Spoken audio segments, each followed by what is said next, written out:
Derek, can you give us our first community question? Yes, I can. Our first one is, what is your favorite way to consume media? Okay, I thought you were going to say some sort of Potatoes. snack consumption, but favorite way. I take in a lot of social media content. I scroll a lot. Is it my own content half the time? Maybe it is. I also am a fan of going through old seasons of stuff on Amazon Prime or Netflix and having a long form story over, 10, 12 hours of episode content that I can watch or listen to over multiple weeks. That is nice. It's nice to have a storyline outside yourself that kind of draws you along through life. You don't have to focus so much on your own storyline. Is that too far? We were just going to let you keep going and just see where it led. I mean. Okay, anybody else? What's your favorite way to consume media? I don't know if I have a particular medium that I like to consume, but when I do consume media, I like to not be terribly distracted.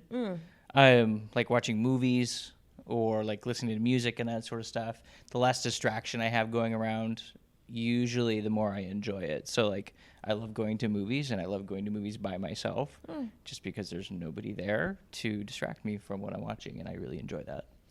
I'm with you on that. Yeah. Really? Yeah, I feel like I'm constantly just trying to get media off of me. Like it's trying to consume me most of the time. And I agree with Derek. If I'm going to do something, I kind of want to be intentional about it and push everything else out of the way so that I can focus on it and maybe enjoy the depth of it. Yeah. Like finding, what's that? I was going to say, when people have like movies on in the background, kind of drives me nuts because I'm like, I just want to sit down and watch the movie. I was going to ask, so for both of you then, are you like your one screen people? Yeah. You don't have one screen you're watching and then another one that you're doing an activity on. I have been known to do that too, but I find that your fractured focus is not necessarily always effective. Sometimes it is if you don't have anything really important and you're kind of doing some brainless work over here. Sometimes there'll be a podcast or something in the background.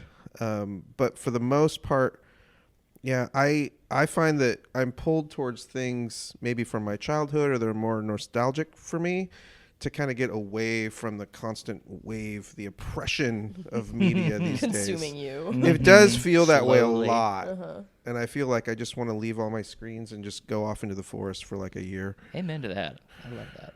But I probably wouldn't survive. You'd be like, where's my screen? I feel like my visual and verbal thinking can kind of run concurrently.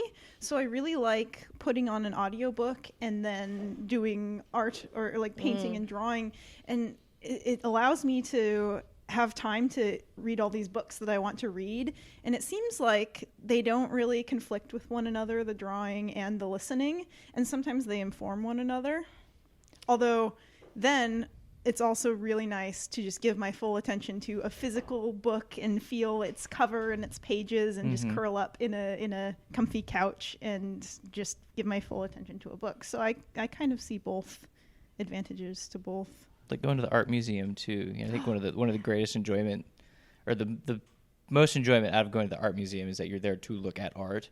It's not like art on a wall because you figure how we You don't like stumble upon it. Yeah, or it's like, in somebody's house, or it's in an office building, or wherever you find art, which is literally everywhere. But, you don't give yourself the opportunity to actually fully take it in. And so having those spaces or those moments where you can focus solely on that piece of media kind of enhances your understanding and appreciation of it. That is really true. And you can get the full scale of the piece and get in close and see the intricacies and see it from afar. That's a really good point. All I can think about is how maybe your mustache is like art, and I'm just going to take it in for a minute over here. I'm growing it out, but it's like getting to the point where I have to like put it, I have to like tuck it away to the sides, or else I like chew on it all day. Well, I'm going to fully take it in here for a need minute. you need the wax now.